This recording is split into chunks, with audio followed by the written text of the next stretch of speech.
Tyson, welcome to the show, buddy. Hey, man. Thanks for having me. No problem. So for those of you who don't know, Tyson is the head coach for the New England Cartel, and those guys like Kattar and Font, who just had a huge win recently we're going to talk about. So, welcome, man.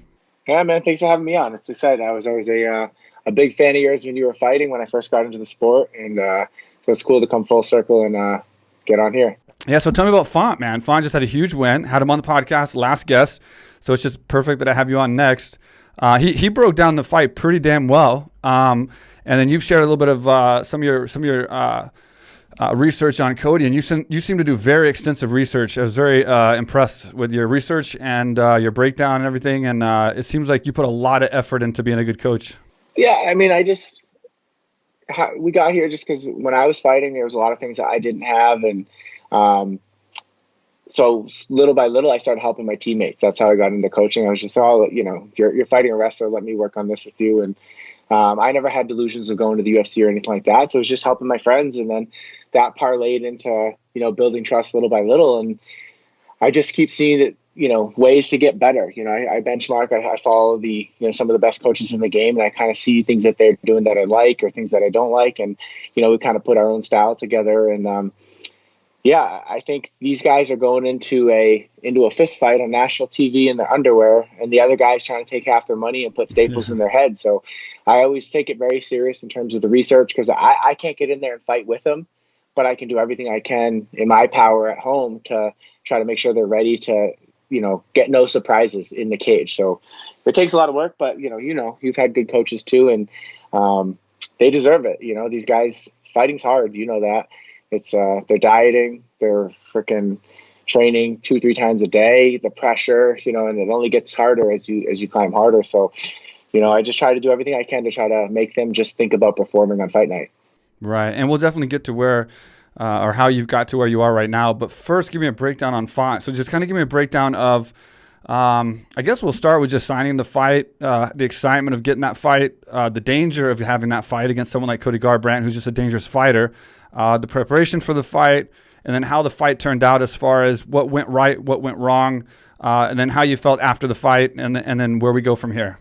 Yeah, so back in, I want to say, we found out in late February that we were probably fighting Cody, and all we knew is that it was in May, but we were told that it was definitely not a main event. It was a 3-round fight. But fast, even further back from that, in January when we got back from Fight Island, me and Rob had a call, and I said, listen, all the guys around us right now, we're targeting May. All the guys around us are pretty good wrestlers. We're probably not going to get Sandhagen. Maybe we get TJ, maybe we get Cody, all these guys. I was like, the chances are after the Marlon fight, people are going to try to take us down. And so we started wrestling. We got into I call it a meat and potatoes camp. You're doing your basics, strength and conditioning 2 days a week. We're wrestling 3 days a week. And then anything on top of that is great, And so we started doing that in January. And then fast forward, they told us we were going to get Cody. So then we started thinking, dialing in specific things for Cody. But we didn't know a date, and we thought it was 3 rounds. And then I think it was the day that Brett Okamoto broke it on Twitter is the day we found out it was the main event. As Sean was texting me, I was getting a call from Brett to confirm the fight. But I'm like, well, clearly before I did. So, yeah. And we're like, all right, it's a 5-round fight. But, not much changes in training from 3 to 5 rounds. It's more of an IQ and a pace thing during the fight. But, we had been focused on wrestling because we were looking at all the guys around us in the division. And after watching the Marlon fight, Rob obviously looked very scary on the feet, but he looked like he had a little bit of a hole in the wrestling. So we thought that's something people would probably try to take advantage of. So we tried to get ahead of that. And, I know maybe it didn't show in the fight, but Rob's been working a lot on his wrestling and, trying to keep the fight on the feet. And, so then in camp, once we got the name and we had the date and we found out it was 5 rounds, not too much really changed from 3 to 5 rounds. But then once we figured out Cody, then, we start dialing in on, okay, who's going to be our sparring partners? What types of takedowns does Cody like to do? What types of, things is he good at on the feet? What do we have to be careful of? And I always break it down into we're in a sandbox, and what part of the sandbox do we have the advantage that he doesn't? And then let's try to move the fight into that part of the sandbox. So we're always kind of fighting on our terms. And obviously a big thing with Rob at the 135, the bantamweight division, he's got a long reach. He should be able to dictate, manage distance and dictate range and control the cage with that. But with, someone like Cody, if you let him go first and come forward and control the cage, it's going to be a long night, and you're going to be reacting to his power the whole time, and then he can mix in some wrestling. It makes him a really dangerous opponent. But we really felt that if we came out early and established, control of the cage and kept our lead hand busy, but not necessarily jab heavy at the beginning, because we figured they'd have a plan for that. Yeah. But just keep our lead hand busy, making him think about it, making him react to that, and then mixing in some right hands, some level changes, and then a big thing that we had for this camp was that that push kick, that the stab up the middle. And I think if you go back and watch the fight, it looks like Rob just jabbed around the cage, and Rob has the best jab, and I think he does have the best jab. But I think if you look, I think it was like 1 minute 50 seconds left in the first round. Right before Cody's shot, Rob landed a push kick right up the middle, caught him in the chin, and then Cody went backwards and then immediately wrestled. Yeah. And I think he was just never the same after that. And then it was interesting because I thought that, but then you go back and watch the UFC Destined episode 2, and the first thing Cody says when he gets back in the van, he's like, "Yeah, man, he caught me with that stabs. He caught me with that run right to the chin." He's like, "That effing sucked." And I think it had an effect the rest of the next 4 rounds, as he was more hesitant to come forward, which gave us the cage, which allowed us to dictate everything in the pace of the fight, and it kind of kept him on his back heel. So, it's good when a plan works out, but sometimes they don't always work out. I think it was from like a simple term, simple terms for someone like that's not as extensive in coaching and fighting, it would seem like a scary game plan to go right into the fire with someone like Cody, who hits so hard and is so fast. But the way Font came straight into him, and he was feinting and moving, a lot of the feints and movement, I felt like when I talked to Font as well, he shut him down without ever hitting him. I think when he landed that big punch midway through the first round, that definitely changed the pace of the fight and woke Cody up and made him a little bit more timid. But he was backing up and kind of like on the defense well before that, well before Font landed anything big. And I think that was the fact that he went right into the fire, went right after him, stayed in his face, whether he was getting hard shots taken at him or not. He was feinting, he was moving, and I think that was enough just by itself without landing to throw Cody off, and I think it did. Yeah, it sounds silly saying this, but I don't think Cody's super comfortable at kickboxing range. He wants to go, Yeah. He wants to get in there, blitz with that right hand, or if he's not doing that, he's throwing a lot of kicks, and I think that's I don't want to call it a nervous tick, but it's definitely like if nothing's happening at C range, we call it C range, the kickboxing range. If nothing's happening there, he's either going to blitz forward or he's going to retreat and go backwards. So we wanted to make him as uncomfortable there as we could, and that led with the feinting, keeping our lead hand long, because he clearly had a quickness advantage over us. So we thought we kept our lead hand a little bit longer. Everything he'd throw would be from further away. We'd have a little bit more time to react, and just a split second can be a big difference in the sport. And then just keeping the lead hand busy, and then showing the rear knee, showing the lead knee, showing the level changes, and just keep switching and moving and changing the angles. So almost like he just never knows when to go. And if he doesn't know when to go and he's nervous, he's just going to keep moving backwards. And then Rob just keeps, taking more real estate, and then Rob can mix in the punches. And, especially once we got him on the warning track, he doesn't have a lot of spaces to go. He's going to come big or he's going to retreat. And that's where we can work our step throughs. And, there's some things Rob did really great. And then there's some things that we were like, we wish he would have done a little bit better. And that's, our coach's job is to be critical of it and make sure it doesn't happen again. But I think, it's hard not to be super, super proud of Rob, fighting one of the scariest guys in the division that people are really high on, a former champion. Like you said, to put yourself in the fire and still not get burned. Yeah, and the thing is like you say, Cody's the faster guy. It'd be interesting to see if they could figure out, do a test to figure out who was faster, because I do think Cody is definitely fast. But I know Cody lands off of like the brawl a lot, right? So he lands a lot of his punches when they're brawling and they don't see the punch coming and they're both throwing at the same time. That's not necessarily speed as much as just landing at the right time, because you're just throwing so much and you're in the brawl. One thing I noticed about Font in that fight is he would go from outside range and come in with like a jab or a cross and land it completely without Cody seeing it, and then back out of range. That to me is really good speed, because especially with someone like Cody, how many times we saw Cody's head jar back when he was in normal fighting position when Font was out of range, but he would come in, land the punch, and then back out. I mean, that's crazy because he wasn't in a brawl. He wasn't throwing punches. Cody wasn't like distracted by throwing his own punches. Cody was just sitting there waiting for him to throw a punch, and he would come in and punch Cody, and Cody wouldn't even put his hands up because it was so fast. So I was very impressed by that. Yeah, I think us being able to, go from C range to B range to A range and get back out is, that's Rob's footwork. He's got great jabs and he punches. He's got good mechanics, but he's also got good footwork. And I think his coach Jake, his Muay Thai coach, just put up a video of him and Calvin both stepping with a punch, stepping out, missing a hook, and then coming with a rear uppercut in the landing. It was Calvin and Burgos, and then Rob in this fight. And he's got great footwork too, and that allows him to like get in and out of ranges and be safe. And it would be interesting to see who actually has the quicker hands, but.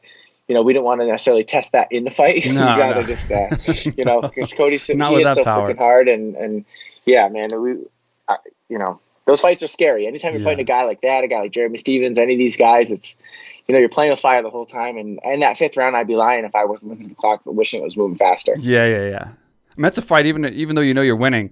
Like, I mean, I had him winning the whole fight, but even if you're winning, it's like it can end at any second with Cody. I mean, he throws so hard, so powerful, and he was still throwing powerful. And I will say, Font cost some hard shots. So hats off to Font for his chin, because he definitely cost some hard shots and didn't show it. He didn't back up. He didn't buckle. He just kept going forward, which was also, I think, not great for Cody when he's used to knocking people down, knocking people out, and then he hits somebody, and then all of a sudden that same person is like a zombie right in his face again. Knowing that punch landed. It's not like he didn't land that punch. But it is a fight. You got to hold your breath until it's over, even in a fight where he's winning the whole fight, because he could end up losing that fight right at the end. And then it all goes. It doesn't matter what he did in the first 4 rounds. He loses by knockout. It's devastating, and even getting a rematch would be tough. That would be the worst loss. Winning for 24 minutes and losing in the 25th.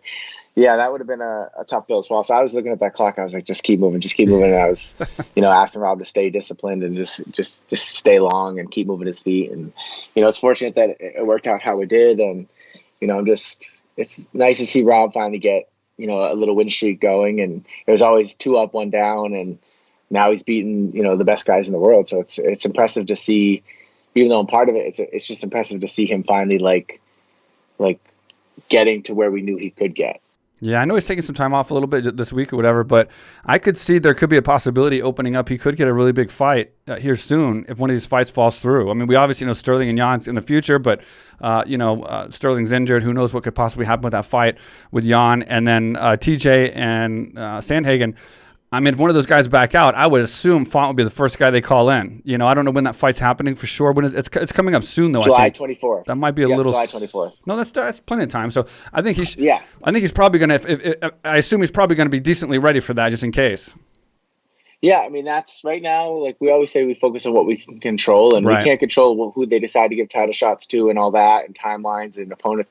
But what we can control is being ready if something opens up. And one way for us to kind of take the bull by the horn, so to speak, and get in the driver's seat of who gets the next title shot after Jan and Aljo is to be ready to replace TJ or Corey. If either one of those guys get hurt, we win that fight, we're clear-cut number 1 contender. Absolutely. And then we can go fight the winner of that fight. So, they always say, like, you control your own destiny in the sport by just being a professional, being ready, and then taking advantage of opportunities like that. So, some people I think would rest on their laurels a little bit, sit back and just say they're going to wait and play it out. And then other people are going to kind of take the same approach as Rob and get back in the gym and be ready in case an opportunity presents itself. Yeah, see, at AKA, we definitely, once we got to that certain level, we kind of had to stay training all the time. I would always go to Thailand, so I would always spend a lot of time in Thailand. I would take a break, then I would go to Thailand, and I'd get my Muay Thai down, then I would come back and then kind of adjust from the Muay Thai training to MMA training, and then have my full 8 weeks, sometimes 12 weeks from there. And then when I got in the top 5, and when I was in middleweight, and then when I got to welterweight, it was pretty much training full time. So either in Thailand or at home, just because you never knew, you know what I mean? Like, yeah, and I had to jump into a couple fights short notice that I didn't expect to be in. So I assume that's the same once these guys get to that level where Font is right now with you as well, huh? Yeah, I think if you're not already doing that, it's hard to get to this level. Exactly. Rob and Calvin. True. Like I coach 2 guys. I coach Rob and Calvin, and then I have a bunch of guys I manage. But Rob and Calvin, for the style that we have, it's just so intensive in building camps around them and all that. I couldn't coach a handful of guys. We have a little bit of a different way we kind of approach training, and it's not to say it's better. It's just what works for us. Right. And Rob and Calvin, like I always say if out of camp, they're training more and probably even more intense than a lot of the other guys that I see in camp. Yeah. And I think that's one thing that other fighters around here are starting to learn is like, listen, if you want to reach this top level, like there's no off season. There's Right. like you recover and then you get back in the gym and you do whatever you can to keep improving. And it's always easiest to improve like your skill set when you don't have a bout agreement. That's the time that you should be learning, taking risks, filling holes in the boat, so to speak, and then like rubbing salt in the wound of a fresh, we always say we get to learn off your wins too, right? And there's a lot of stuff that Rob can learn off this. So we get back in the gym this week and we start saying, listen, like that was a great win, but like, man, you got lucky here, or you did this wrong, or why didn't you listen here? And we start like filling that hole. So that way, when he does jump in that next fight, he's not making that same mistake. And, Rob and Calvin, I always say that out of camp, they're at a 6 or a 7.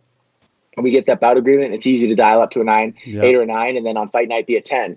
A lot of these fighters, they're like a 1 or 2 or 3 out of camp, and then it takes them the whole camp to get up to like that 7 or the 8, and then they're hoping to go in with a 9 or a 10 on fight night. But realistically, a lot of them aren't. And I'm just lucky to have 2 guys like Rob and Calvin that work so hard even when they don't have a bout agreement. Yeah, and I agree. And when I said out of camp time off, I didn't mean like literally time off. So I mean, we always train, but the difference for AKA is like when we're in fight camp, it's we train super hard. We've had to tone it down a lot. So we're one of the first gyms.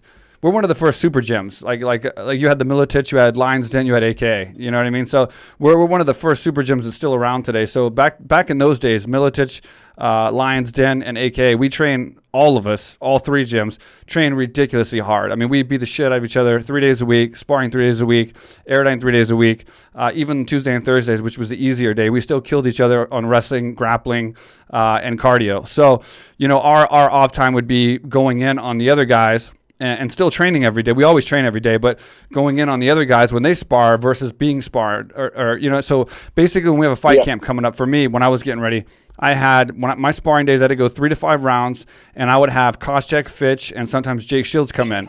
So in one round, I would have Koscheck, a fresh Koscheck, and it would depend on who has fights coming up to the order that we went, and then who was in their kind of off time would be just going in on the other guys and then doing light sparring and then, doing hard grappling, hard cardio. So I'd have Koscheck the first round or something, and then I'd have like a fresh Fitch for round 2, and then like a Jake Shields round 3 or something like that. And it was you got your ass kicked every time. I mean, it was just, you can't win. You can't win against these guys. But then when I would go fight, and I had the number 2 ranked, the number 1 ranked, the number 3 ranked guy in the world as my training partners, that was a huge confidence booster, no matter if they kicked my ass or not. And I was fighting one guy when I went out there to fight. I wasn't fighting 3 guys. They were fresh every round. So it's like going in for round 2, going in for round 3. That same guy that I fought in round 1 and 2 is coming out for round 3. Helped a little bit for us. So I didn't necessarily mean off like we're off at like Disneyland riding the rides and like not doing anything, because we could never get back in shape fast enough for sure to get ready for that. So when Font won the fight against Cody Garbrandt, what is it like being a coach going backstage? I know that like as you win bigger fights, from my experience, like how I felt and how I reacted when I'd win a fight, because each fight would be like your level would go up and you'd feel like, wow, am I a star yet? Like, am I a contender yet? Am I you're always going to ask your coach, like, am I there yet, kind of thing, because you keep winning against these bigger guys. What was it like with Font when he went backstage and realized that he had this big win? And for you as a coach, like, what happened? What was that kind of like realization of what had happened and the celebration and stuff? I think for him, I think it was like validating. It was kind of a sense of relief. Like, you know how it is with a coach and a fighter. You have these talks over the years. So that's been like 12 years now. You have these talks of, you can get to this spot, and now it's just a matter of executing and doing it. And, he had a few other chances against like Lineker, Munoz, and Assunção, and he fell short every time. And every time after those fights, it's like, listen, I know I can win these fights, and it's just I'm falling short. And, right. We're trying to make some changes. And so then, he got the Moraes fight, and, that was validating. But then you have these people like, well, was it a fluke? Did we catch Moraes at the right time? And then they throw a monster like Cody Garbrandt in front of you. And I think it was almost more confidence building the way he did it versus if he would just gone out and knocked him out. If he would just gone out and knocked him out the first round, I'd be like, oh, Cody's chin's gone. He doesn't have it. Maybe Rob's good, but we don't know. Right. He went against a battered Moraes and a battered Cody. But then the way he did it and just picked him apart technically and probably landed the harder shots and stayed disciplined for 25 minutes, we can take that as a coach. I'll take that any day, because we're going to parlay that into a lot of lessons learned going into the next camp. A lot more confidence being built in the gym from that fight. But you could see it. It was like, it's like the whole team was so proud of him. You could tell it was like kind of the monkey's officially off my back. Like, now I've arrived. I know I'm here. Like, okay. All the people asking you, like, well, if you fought a title fight, like, do you think you're ready? It's like, yeah, I'm ready. Like, if there's 3 guys ahead of me, 2-3 guys ahead of me. I think I could beat them all. Here's how. And I think it's kind of a coming out party for him. And I think it was I don't want to say like a relief as in a negative way, but it was like a big relief that he finally like got that monkey off his back. Sure. And as a friend and a coach, you're just proud to see that moment. Yeah. Yeah, that's crazy. I mean, it was exciting, man, to see anybody get a big win. I love Cody. Cody's a friend of mine. I know how dangerous he is. I want to see him get a win too. But I just had fun on the podcast, the second time, last time, and seeing these guys coming up, it's like I can relate to winning those big fights. So whoever it is, even Rose, I was like almost in tears when Rose won her championship the last time. It's like when I have emotion for these fighters when they win, and so it's always it's always a good feeling to watch hard work pay off. And the discipline part that you mentioned is very important, because he did maintain discipline for that entire 5 rounds. Not to mention that he showed he can go 5 rounds in a championship level fight with the former champion, who's as dangerous as Cody, and take the punches and dominate and like you said, just clear cut win the fight. And I think just for all those reasons, that was the best way he could have won that fight. Yeah, I think it was just impressive all around. We're still kind of riding high from it, but at the same time, you climb this tree and the branches just keep getting thinner and thinner, and the monsters just keep getting scarier and scarier. So I think it's motivating, get back in the gym and just keep improving. And like I said, the only thing we could do is be ready for July 24th if one of those guys fall out. And hopefully then we can, be a clear-cut headline or a clear-cut, number 1 contender. All right, fellas, you want to help the podcast? Here is your opportunity. You can save 20% now and get free shipping on the best below-the-waist men's grooming products on the market by going to manscaped.com, manscaped.com. Today, use code QUICK. That's my nickname, not how you use the product. And you get 20% off. Free shipping. It's a win-win for everyone. Manscaped offers precision-engineered tools for your family jewels, and now they're available in Europe, Canada, and Australia. And yes, I actually use these products. I'm getting more shipped right now. I got the Manscaped bag here. Got the preserver. Got the reviver. The crop mop. A whole bag of crop mops. And they even give you this. So you can actually use Manscaped to manscape your eyebrows and your toes. It's like the best. It is everything you need to appeal to your lady friend. So don't thank me, thank yourself for going to manscaped.com, entering code QUICK, and getting your order at 20% off discount and free shipping. And then, Calvin just had a tough fight, Calvin Kattar against Holloway. Tough fight, a legend of the sport. How's he doing now? How's he holding up, and how's everything going? He's good, man. He's just hungry. He wants to get back in there. We had made a decision right after the fight. We were going to wait 6 months to do any contact just to be safe. And, for sure. He's passed all the fortunately, when the PI opened back in 2017, I took the guys out there and we got baselines on everything, which included the concussion protocols and all that. So we had a baseline to go off of. And then a week after the fight, we got back from Abu Dhabi, and I had the PI open early, and they did another protocol test, and he was like pretty much right at his baseline. So it wasn't like there was any huge red flags or anything like that, but we're still gonna be safe.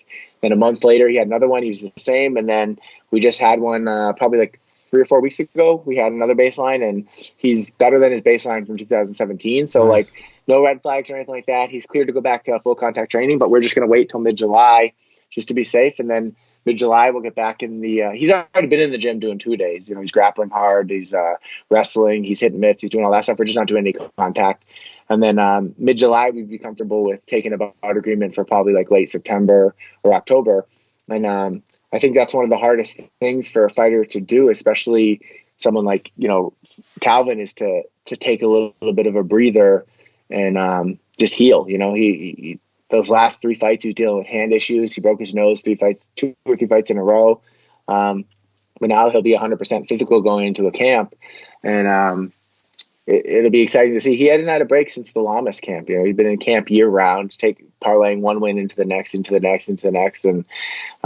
he deserves some time off. And if he had his way, he'd already have a bout agreement. He'd already probably have fought by now. And we're just trying to be smart with it. And there is no rush. He'll still get 2 fights this year, which I think when you're looking at the top 5 guys, they usually only fight once or twice a year, just because it's so hard, to get the right fights.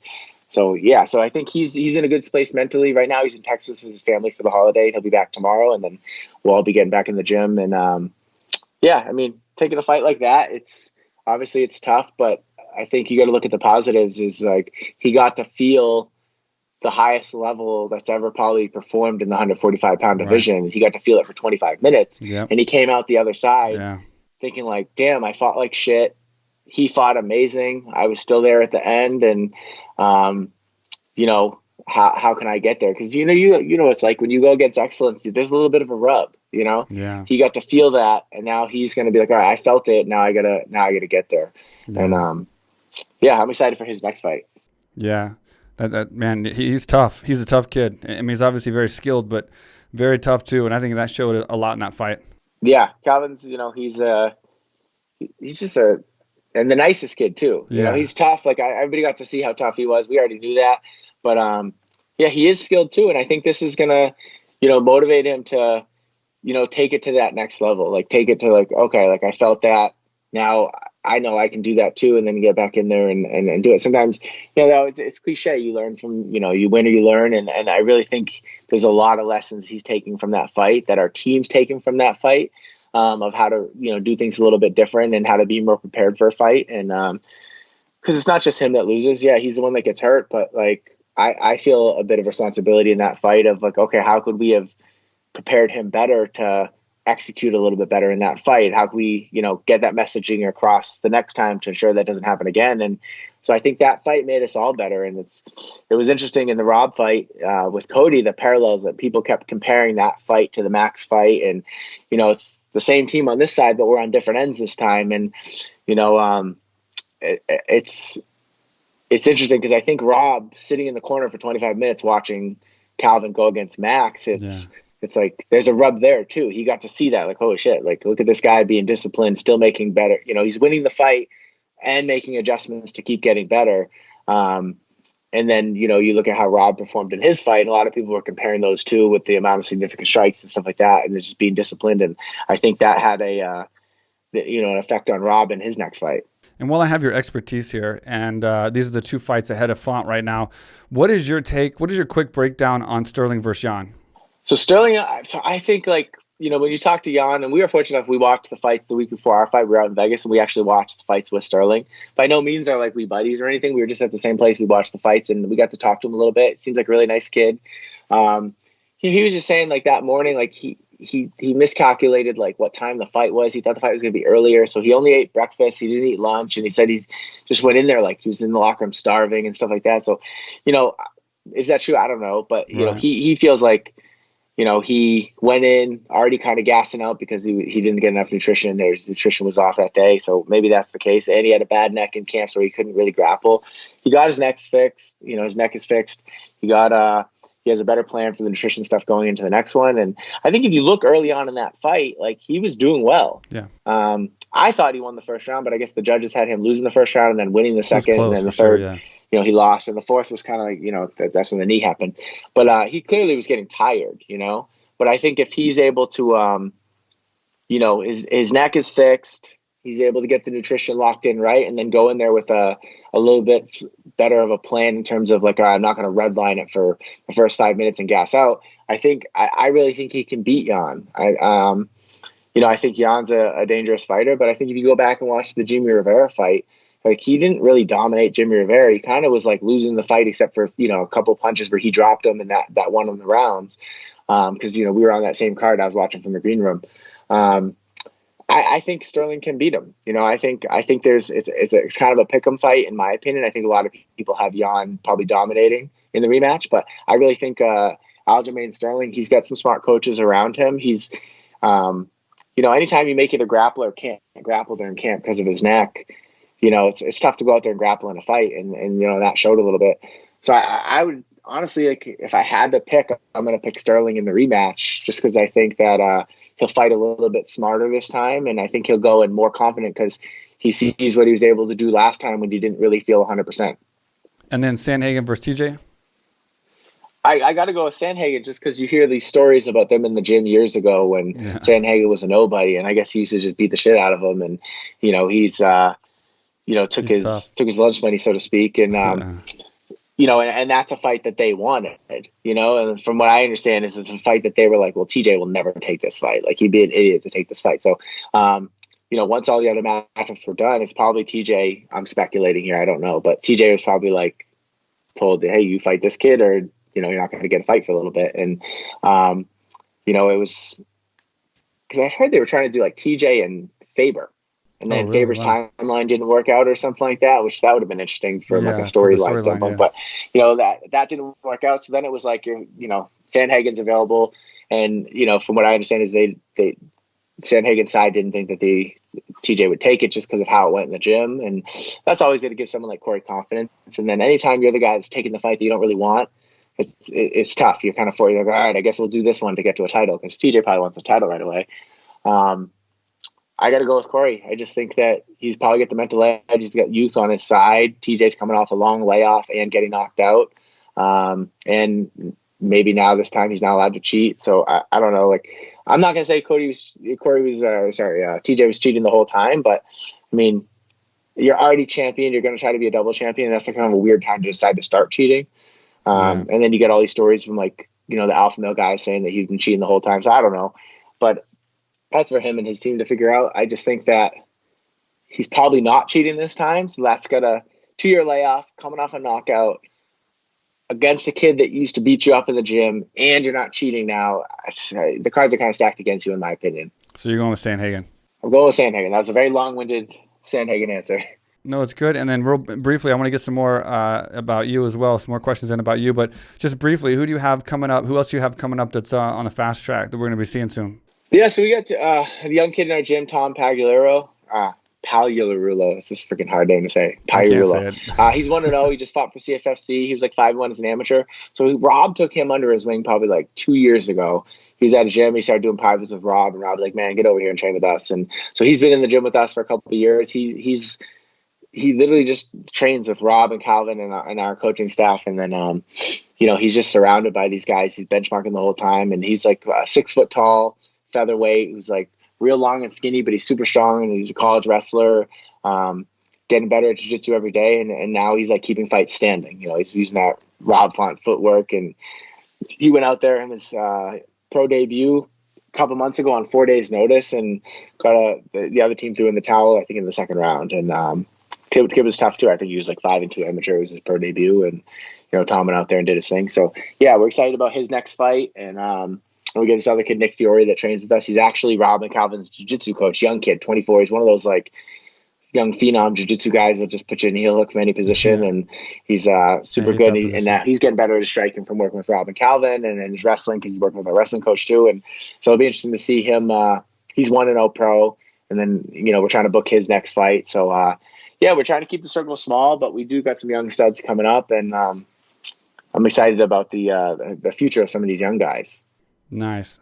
And then loyalty. Like, I like to talk about this a little bit. And, we got a lot of guys that train here in Thailand, and I don't have a fight-only gym. I have a fighter gym, but it's built for everyone. So I have a unique thing that's kind of like an it factor kind of excursion, attraction, theme park / gym. So it's for every type of person in the world, not just – it's where everybody can come and train like a fighter in a real fight-oriented environment with a great curriculum alongside world champion fighters and great fighters that we do have on our fight team, but it's not a solid fight gym for all fighters. Like, most gyms are built for fighters and then just allow other people to come.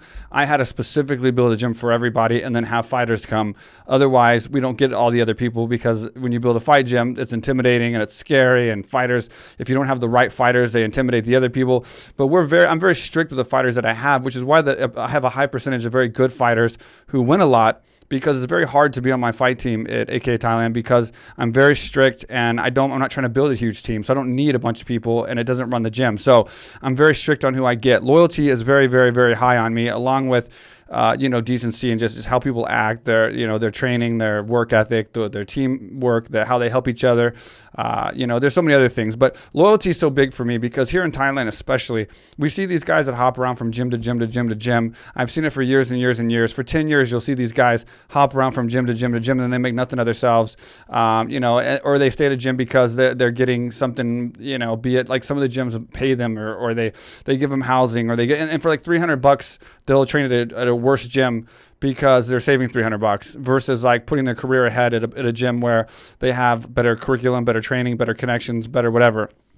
I had Khabib on, and Khabib really stressed about loyalty, and that's one thing we've always had at AKA, how important it is, because sometimes when you're training, a lot of times when you're training, you have to depend on your teammates. And it's like you can always go try to find a gym with better teammates that have better fights or bigger names or bigger, whatever the case. You can chase the greener grass for your whole career, but you're always going to be the bottom guy and then working your way. You're going to be the new guy all the time. And when it comes for the time for holidays and breaks and all this kind of stuff, and you need those guys to come in, they're never going to come help you if you're not loyal to them and they're not loyal back to you. You know what I mean? I've had to come in on Christmas and New Year's and birthdays and all these different things to help Jake and to help Koscheck and to help Fitch get ready for their fights. And they did the same for me. And I think that comes from loyalty because they're like brothers for you and they're going to help you at any time. Plus, when you're training in a normal camp and when you're training normally, they're going to stay late. They're going to come in and help you do other things.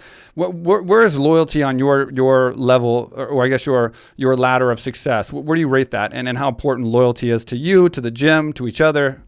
Yeah, I think it's the old adage, like, treat others as you want to be treated. It's kind of the MO that we have. It's like, I don't have to ask Calvin to drop what he's doing and come to Vegas a week early for Rob's fight, because his whole life is to just help his teammate get prepared if he's not in camp. He's training anyway. Like we said before, like, these guys, whether or not they're the ones in the bout agreement, they're all there at every session, even if it's to sit there and watch the training. If we're not leveraging his skill set, so then he'll get some mitts on the side as, the guy in camp kind of gets priority. It's just like you said, they're brothers. It's a bond that they have. I think the culture that we have is that we don't have to beg these guys to come in. It's just, they just say, hey, tell us what the schedule is, and they're there. I don't have to confirm with people whether it's a holiday or whether it's, Calvin's, we train on Christmas Day for Calvin's fight, Right. We don't have to ask Rob to show up. Rob just beat Marlon Rice the week before, but he's in the gym. He's wearing street clothes and he's joking around. He's probably eating donuts, but he's there. It's a camaraderie, and I think that's just a culture that you build with the brotherhood of, like, the bond that we have is, we all used to be teammates, and then I kind of graduated to a coach, and that's the culture we have. But, like, loyalty is a weird term in martial arts, because I think the term loyalty it's a one-way street from what I've seen in this sport. And it's almost comes down from the coaches who, hey, you have to be loyal to the team. Don't you dare go train anywhere else, which is a whole nother thing. Don't you dare think about leaving this gym. Like, you have to be loyal to the team, but then it's like, you're going to take that coach hat off, and you're going to put your businessman hat off and say, hey, sorry, I can't be there. I have a business to run. Right. And then you're like, sorry, like, I can't be there today because I have a seminar. And then you're going to take that hat off, and then you're going to put your family hat on and say, hey, sorry, I know you're in camp, but I can't be there because I have a family. Yeah. So it's like, I think loyalty, and then the fighters end up leaving or whatever because they feel like you're not loyal to them. Loyalty is usually only, especially when you see it, like, fighters switching camps. It's never talked about, like, fighters don't air their dirty laundry and, they try to keep it professional. But a lot of times when you see these fighters changing camps, it's because their coaches aren't all in. Right. It's tough. And I'm sure you've seen it. Like, there's nothing worse than you going through a fight camp and your coach shows up late, or your coach doesn't show up, or your coach is on his phone the whole time, or he doesn't care, or, like, hey, you can't even get your coach to watch video. That's not a coach. That's the guy who just wants to be famous. And I think loyalty, it's a sensitive word to me, because I think, based on our history and our past, and I don't name drop or anything like that, is, we've seen loyalty is always called out in MMA about the fighters need to be loyal. Yeah. But I think the other side of that is the coaches have to be loyal too. So when you see some of these fighters switching camps and doing stuff, it's not that they're disloyal. It's that maybe the loyalty wasn't two ways. I agree with that, but I also agree with, like, sometimes the fighter can make the coach not loyal. And that 100%. it's so in depth. We can look at this from so many different angles, and I 100% agree with you. But yeah, I'm talking about like Jim, like you're a top coach. AKA has top coach. I'm talking about the top coaches that have proven themselves, and then having loyal fighters, because sometimes the fighters will make a coach not loyal. You know what I mean? Like if I, when I was a coach, I'm running the gym now, I'm running business, but when I was a full-time coach, I didn't want to help the fighters that weren't loyal to us. So like if they didn't come in on time, or they said, I don't feel good today, I'm going to stay home. It's like, no, you should come in and not feel good and watch training. If you're sick, you're going to get the guy sick, stay home. But if it's just an injury or you just, something else, you got to come in and watch and coach the team, coach from the side, if you're injured, whatever the case.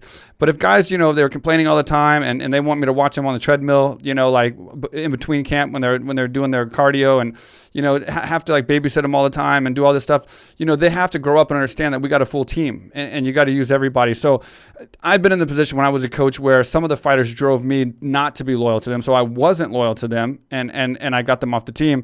But I understand what you're saying, because there are a lot of coaches out there that are stuck on their A-list fighters, and they don't give anyone else a chance, even when they prove themselves and are loyal and bust their ass and, kill their brain cells helping these A-list fighters. And then eventually, of course, they're going to be like, man, I'm out of here, dude. I'm not here to just get my head beat in every day. So I totally understand. It's a very, very more in depth than I thought, I guess, when I asked you. But I'm glad you brought that up, because you did definitely bring up a very good point that I think is also very true with many, many coaches. And we talk about the main coaches like you and Javier, and obviously all the big main coaches, but there's a hell of a lot of bad coaches out there too. And a lot of them, and that makes a lot of sense. So you got to find a good gym with a good coach that's proven himself, then be loyal. But then it also has to be a good fit, because there's and some great coaches with great gyms with great teams where maybe you just don't fit in at. But I think maybe we're talking a little bit more about commitment, like how, because there's nothing worse. Like it's almost a curse. Like Rob Font came into the gym and he had a naturally good jab, but he didn't know how to wrestle. He didn't know jiu-jitsu. He didn't know takedown. He literally was fat. He wasn't like an athlete. It wasn't like, okay, this kid can box jump 40 inches. Like, let's build him into something. Like, he was literally like, if you looked at him on day one, he wasn't the guy that was going to be Rob Font. He was just the guy that sat next to the mat and watched the pros and the amateur fight team spar. Like, I remember the first time I met him, he was watching me hit mitts. And on my end, I'm like, all right, this kid, the coach looked over at me. He goes, fuck, this fucking fat kid's going to want to hit mitts. He's like, I'm just going to make him kick for a minute. He'll gas out and then leave. And that's what he thought about him. Right. And I'm like, well, that's kind of a dick move, Yeah. And then that's what he did. He gassed him out and then left. But then Rob's watching me, this is a side story, but Rob's watching me hit mitts. And he's like, that kid's supposed to be a good fighter. He sucks, He's watching me hit mitts. I'm a grappler, hit mitts. And he's kind of joking about that. But that was the first time we met. And then, Rob comes into the fight team, like no one's paying attention to him. They the first day I was like, hey, are you gonna train with us? You want to fight? He's like, oh, I'd love to, but I'm not invited to train with the team. I'm like, just come to the next practice. Because I was running most of the practices anyway. And I was like, just come to the next practice. And then sure enough, he comes, we're sitting down, and then we got this big speech about, if you're not invited to fight practice, you shouldn't be here. And Rob just put his head down and didn't make eye contact. And then I sparred with him that day, like the first time I ever sparred with Rob. And I remember after the round saying, like, man, you have like a really good jab. Like, you should use it more. And then from then on, he trained with us. But 6 months later, we booked his first amateur fight, and we were setting up his medicals, and he was like being weird about, I don't even know if he wants me telling the story, but he was like, hey, can we do it next week? I was like, why, what's the issue? He's like, oh, I get paid on Friday. I was like, no. So I gave him cash to get his medicals. Here is his first amateur fight. He's a fat kid. Like, no one thinks he's going to be in the UFC. And it was just like, you treat him how you'd want to be treated. And that's the way I always treated the guys. And then some of them stayed committed, some of them didn't. But I guess to get back on track is, like, those guys that came in the gym that weren't like Rob Font, that were already like in great shape, they were superior athletes, they were killing everybody on day one. Those guys are almost tougher to deal with because they don't have to work hard. They don't have to instill that work ethic and like appreciate those gains and stuff like that, because they're kind of good from day one. And those guys generally peak early. They're not committed to their career.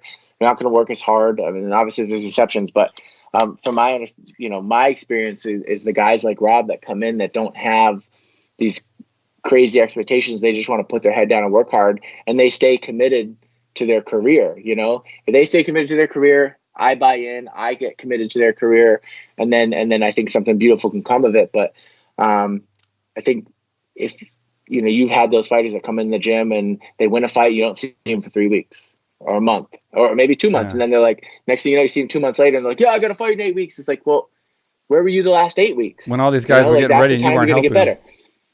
It's hard to stay committed to guys like that. And I think we're kind of using loyalty and commitment interchangeably, but I think like I don't mess around with the guys that aren't committed. And then like, even if I was dumb enough to do it, Rob would kick those guys out of the gym so fast. Rob he's like a no nonsense guy. Like we have a small room, like it doesn't tolerate part-timers, we'll weed those guys out so fast because we don't want them wasting our time. Like anytime that I have to stop and explain something to them, that's a time that I'm not explaining something to Rob and Calvin that could make them better. So it's detracting more than adding, and we try to weed those guys out real fast. I agree with you 100%. The commitment is so important, and I have to approve everyone that comes on the team and even gets what we call a sponsor, like a probation period, a trial where 3 months goes by where we have to watch them. And I can't tell you, it's like 10-to-1 ratio how many guys come to my office and swear they're going to be in the UFC, swear they're going to train every day, swear they're going to do all this. And then we catch them in people are telling me they're in Patong, which is like the party area, Phuket, and they're partying all night, they're drinking, they're chasing women, they're gone for 3 days to some islands with some girls or whatever the case. And it's just like, dude, get off the team, bro. You're never going to be in the UFC. You're never going to be in the UFC. You have to sacrifice so much to get to the UFC. And then when you get to the UFC, that's like you're at the bottom of like the biggest mountain you will ever climb in your life. That's the day you get to the UFC. Like that, not even the journey to the UFC. But when you get there, you're still at the bottom of the biggest mountain you've ever climbed, and you better hope you have the commitment, the hard work, the techniques, everything going for you, and a lot of luck, because even guys that are doing really good and have all the technique and have everything they need to be at the top don't get there either. So you got to have everything going for you at that point. So I agree with you on that, but let me get your advice real quick on just guys coming up. I know it's going to probably come back to this anyway, but guys just in your opinion that want to be in the UFC, they come in, they want to talk to you, that maybe they have some good, decent skills, they have potential. I want to be in the UFC, I want to be successful, I want to be like Rob Font, I want to grow and be a full-time fighter. What is your best advice? Like as far as in simple terms, I guess one of the most important things that you can tell a fighter to prepare him to what it's actually going to be like to climb that ladder and get into the UFC.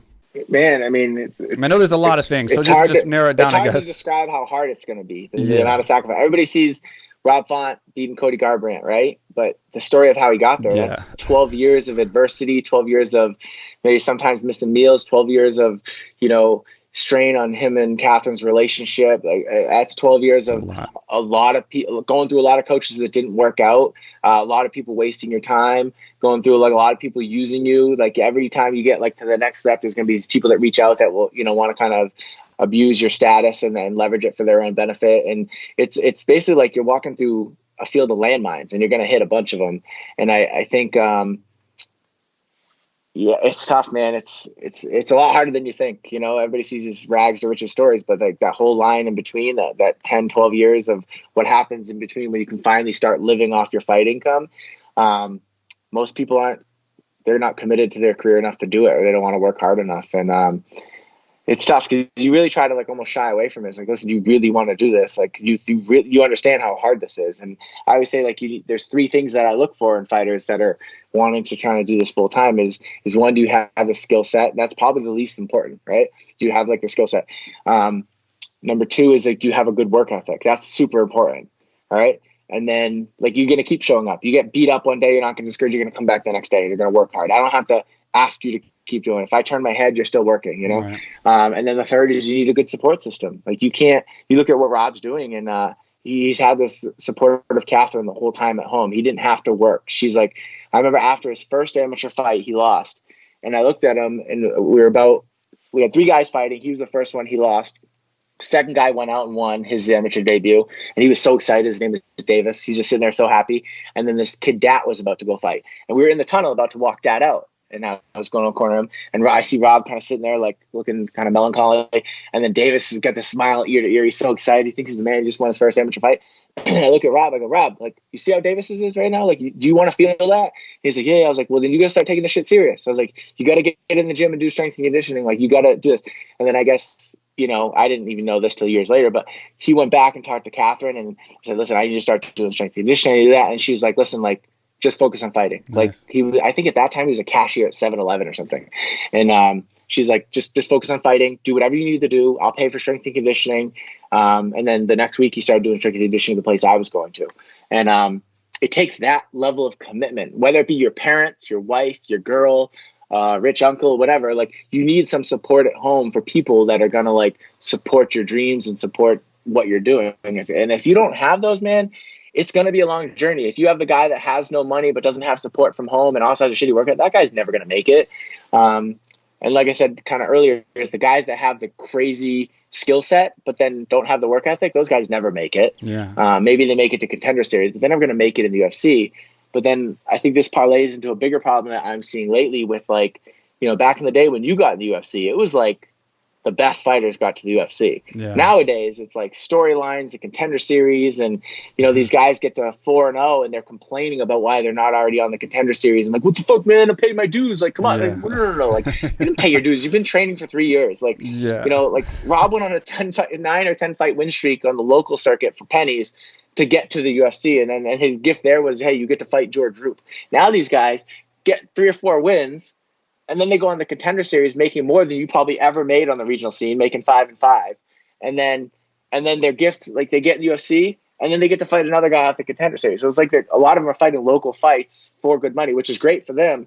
But I think it's breeding what Rob kind of labeled them as the blue checkmark guys. You know, they just want to be able to say they got in the UFC, get verified on social media. They're the man back home, big fish in a small pond. They don't actually have any delusions of winning the belt. They're going to post that on social media. I'm coming for that belt. No one's ever seen someone like me, all that stuff. But at the end of the day, like, they don't really care about winning the belt. They just want to be able to get that blue check mark, go in the UFC, tell bitches that they're in the UFC, and then use it to think they're famous or be some sort of celebrity. It's almost like they want to be famous more than they want to be successful, and that shows in a lot of these kids' performances. They get there before they're ready, and then they get weeded out real fast. Yeah. Yeah, and you know, it's a long-winded answer, but no, it's good. No, it's cool. What you said that about that too is like people see my life now, you know, and it's like I post pictures on Instagram, and I'm helping to motivate people as well. I'm not trying to show off. I'm trying to inspire, because I own a gym in Thailand, so it's like it's good for me to be in shape and show that at 41 years old. It's good for me to have a good life in Thailand and show that Phuket's an amazing place, and you too can have a good life as well. And what people don't realize is, you know, I am lucky. I'll never deny the fact I'm not lucky as well as everything else. But I've been training and fighting since I was 8 years old. So I'm 41. So I don't know how many years that is. I'm just to do the math really fast. But I've been competing in Taekwondo tournaments, kickboxing tournaments, boxing tournaments, all types of MMA tournaments, amateur pancration style, MMA style, 21 amateur fights, 25 pro fights. So for 30 years plus, however, you know, I've been fighting, and I never was a world champion. So I was just grinding since I was 8 years old. Never was a world champion, and then grinded in business the exact same way, twice as hard, twice as much, and have built twice as much of a life from business. So yeah, I am lucky, but it's like a lot of hard work, and that's what people don't understand. And those same people that tell me I'm lucky now and I have this great life, they were the ones telling me, you know, back in the day in high school and all these different places, like laughing at me because I wasn't going to parties and I was doing these stupid little fights and I was making $200 a fight and wasting my time. And I was, you know, so it's like, I totally understand what you're saying, man. It's a story of my life. You know what I mean? And fighters have to understand, you know, I made a post like this, and The Rock actually responded on it on my Instagram one time. But I'm like, you know, I always say you're the hardest worker in the room. You got to be the hardest worker in the room to be successful in fighting. But you can be the hardest worker in the room, which I feel like I've always been kind of one of the hardest workers in the room. You can be the hardest worker in the room, but that doesn't guarantee you're going to make it. That doesn't guarantee you're going to be successful. And that's why there's so many people that aren't the hardest worker in the room, because they know that even if they are, there's a chance they're not going to make it. And when you realize that, it makes you not want to push as hard on Airdyne, or spar quite as hard, or train quite as hard, or miss a party that your wife's going to get mad at you about, or miss a funeral. I miss, you know, a couple of funerals that are very close to me, and certain things like that, because you still know you might have a chance to not make it. It's not like if I train and sacrifice everything my whole life, I'm going to be successful and be a world champion and be the greatest in the world. You can do all that sacrificing and still not be. There's so many guys that have put all the work in, that are so technical, deserve it so much, and never made it to the top, never even made it to the UFC, you know? And that's why it's so hard to find people that are sacrificing what it needs to be to be at the top and then actually get there, or at least have that opportunity. And I think that's where people quit, and that's what makes being successful in the sport so rare and so hard, you know. And guys like, like Font and Calvin and all these guys that make it into the UFC, they had to do that hard work, and they also had luck, and they also had a lot of other things on their side. But the fact is, they knew that and still did it. And that says a lot, because most people, when they realize they still might not make it, they're like, fuck this, man. I'm going to go take a 9 to 5, clock in, clock out. And because if you don't make it after fucking all that shit, I ain't about to do all that shit, dude. I'll keep my job. I'll be halfway to retirement by the time you realize you can't be a fighter, you know? So you're right, man. To me, it's an ultimate commitment to be a fighter and get to the top. Then when you get to the top, like an entertainer, you know, sorry, this is the longest damn I've ever talked to one time. But when you get to the top, you're like an entertainer. You have to also create a second life for yourself. So you got to do media, you got to do promotion and publicity and market yourself and network and set up things, because it is an opportunity to be a fighter or an actor or an entertainment field in any which way you look at it, because you're going to eventually get too old to fight. And then now you have to do, you have to use what you've made and your star power, whatever you want to call it, to then transfer that into something else and then have a whole nother life. Because at like 40 years old, you're still young. And now you have 20, 30, 40 years you got to live, and survive. So it's not easy. It's tough. Yeah. It's my first job out of grad school. I was in tech sales. I was trading semiconductors. It was like buying low, selling high. It's kind of like boiler room. And I remember I said to my boss, he was an old timer, and I was like, man, it's like, I feel like I just got lucky on that one. I had like a crazy month, and I made like more money than I ever made before in my life. I think my commission check was like 13 grand or something like that. Nice. To me, I was like 23. I was rich, I was like, just got $13,000 for one check, and I was like, I just feel like I got lucky though. And he's like, Tyson, let me teach you a lesson real early. And he goes, the harder you work, the luckier you'll get. I heard and that stuck with me. And I believe it's not, the stuff ain't going to happen on its own. And it's not going to happen if you don't work hard. So if you work hard, good things will come of it. It might not always be exactly what you wanted to happen, but I guarantee you it will be better than if you didn't work hard. Yeah, I believe that 100%. 100% I believe that. And you have an MBA, right? In business. So yeah. So yeah, so I think you got that, or you apply that a lot in your coaching for sure. I can tell already from this conversation and from your coaching as well. Have you been to Thailand? We've always talked about going to Thailand. Me, Rob, and Calvin always talk about going out to Thailand to see you. And yeah, it's definitely on our bucket list. We want to do it. And then COVID has been freaking brutal, but yeah, we want to get out there. We want to do it, and we have to do it. We have to plan time, man. Yeah, well, when you do come out, man, hit me up. And like I said, like I told Calvin, like I told Rob, and I'll tell you as well, you're more than welcome to come out, and I'll show you guys around and everything. So totally open invitation to you. What's up, everybody? I am here in Thailand. This is the first time I've ever been here. Been dying to come here for years. Mike Swick, he's one of the big reasons he's been trying to pull me down here. What he built down here, AKA Thailand, is incredible. There's people here from all over the world.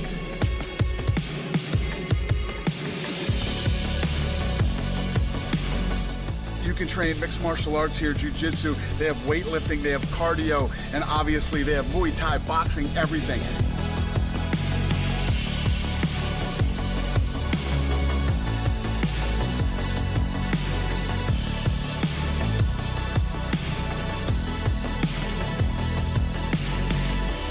I'm telling you guys, I know everybody wants to go to Thailand because Thailand's so cool, but you can't come to Thailand without coming to AKA Thailand. Come on.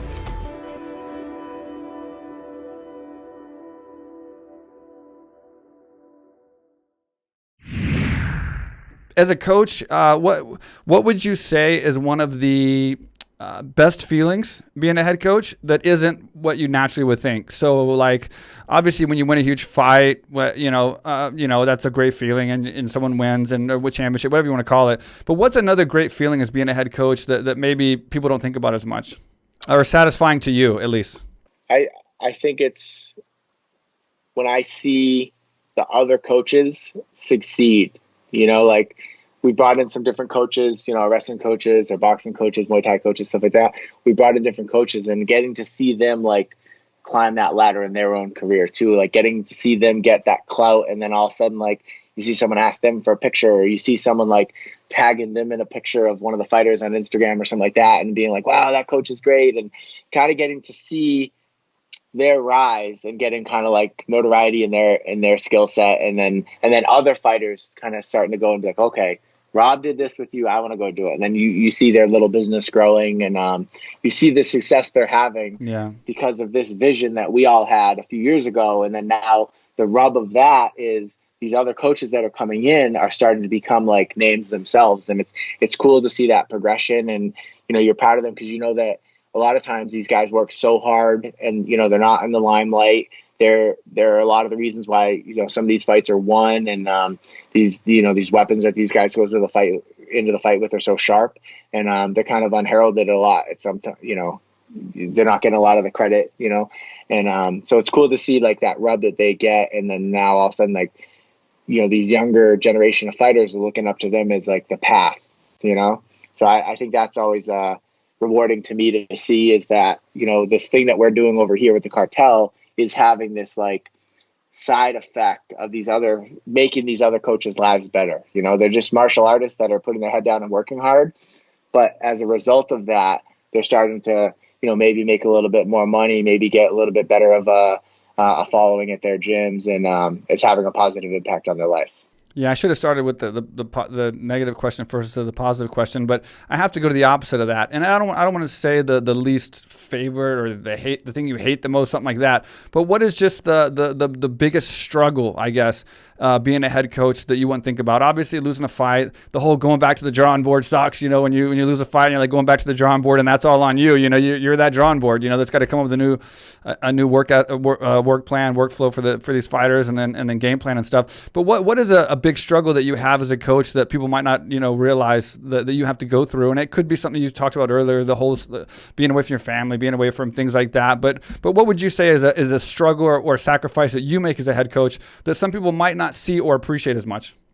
I think that the navigating the business end of the sport, and you were fortunate you had a gym like AKA, which had like a lot of beasts in the room, and you had some famous coaches and some famous fighters. And I think you look at where the business end of it is now, it's constantly other coaches trying to steal your fighters, or even on the manager side, other managers trying to steal your fighters, and everybody's got their own little side deals going on. Like this coach, this coach will reach out like, hey man, you should come check out my gym. And it's like, well, okay, so you want him to like leave me to come to your gym, but like clearly you want him to like go there and then start paying you or whatever.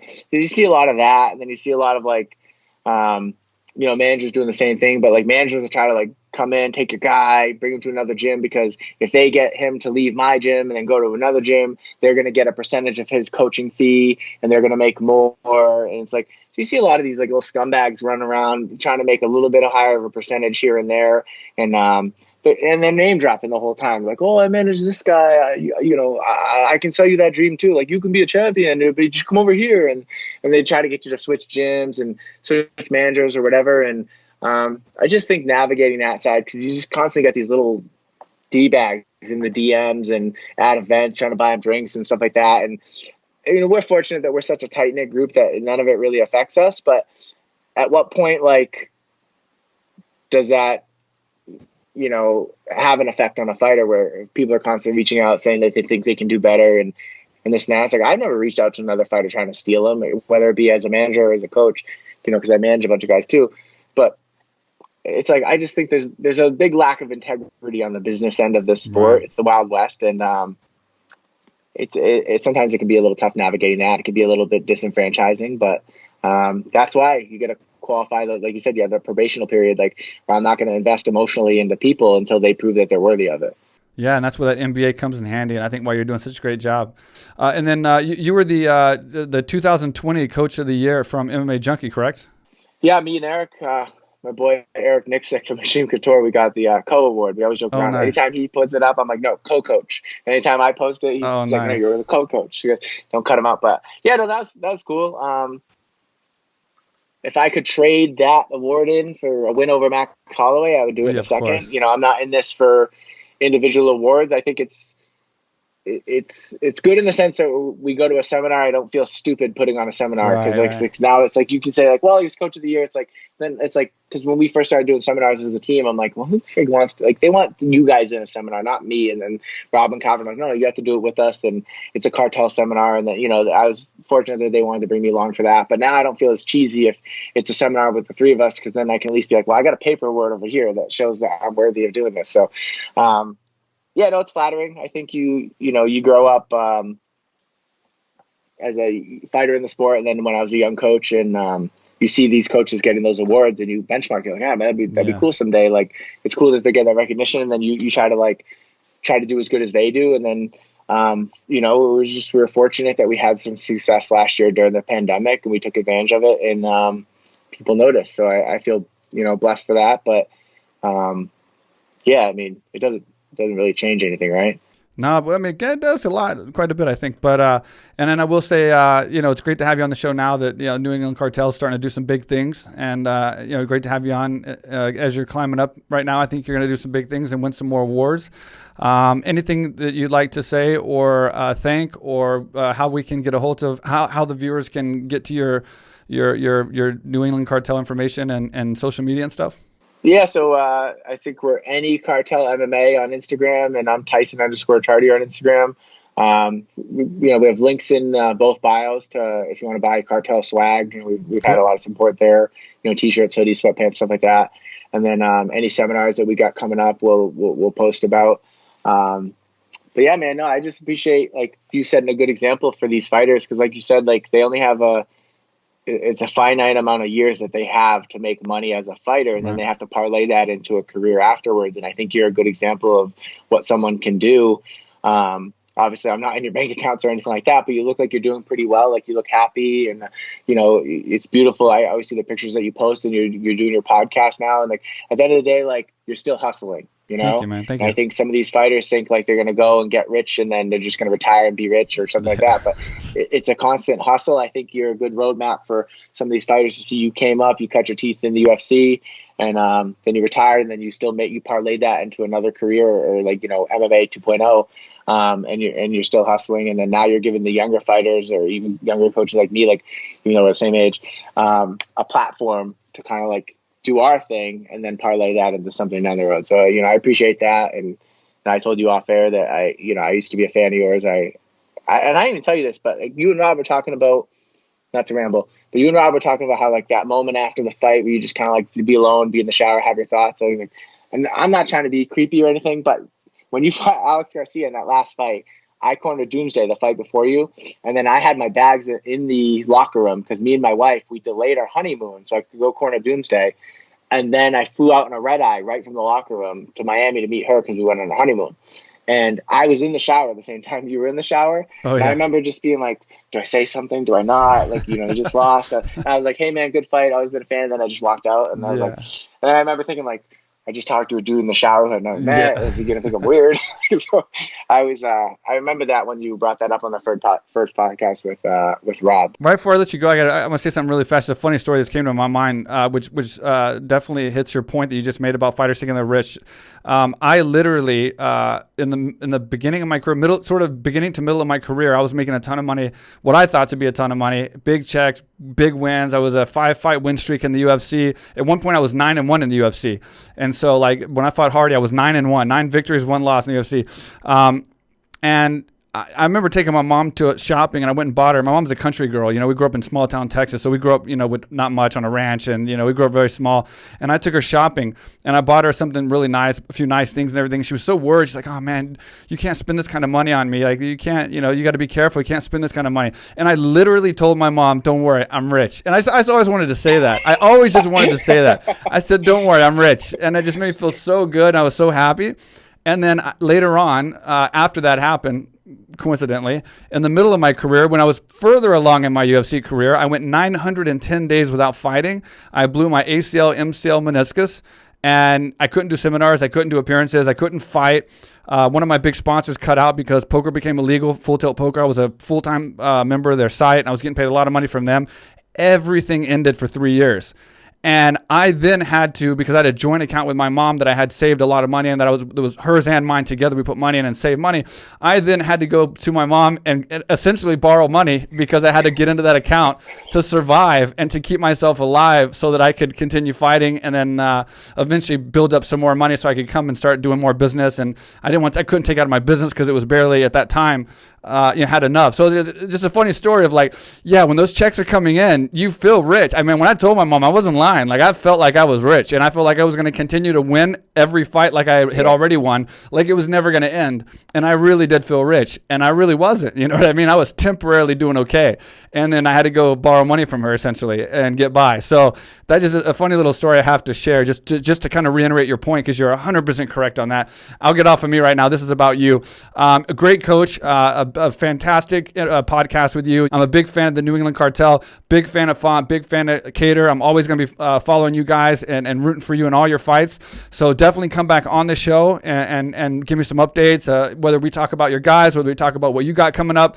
Especially, I think we got some big things coming up with Font here soon. We want to get back on there with him and with you. I'd love to have both y'all on at the same time. Would be awesome. So thanks for being on the show. I greatly appreciate it. All right, man. I appreciate it. We're going to go out there and we're going to do a live podcast in studio. In studio right here. There we go. All right. Thanks, man. I appreciate it, man. Thank you.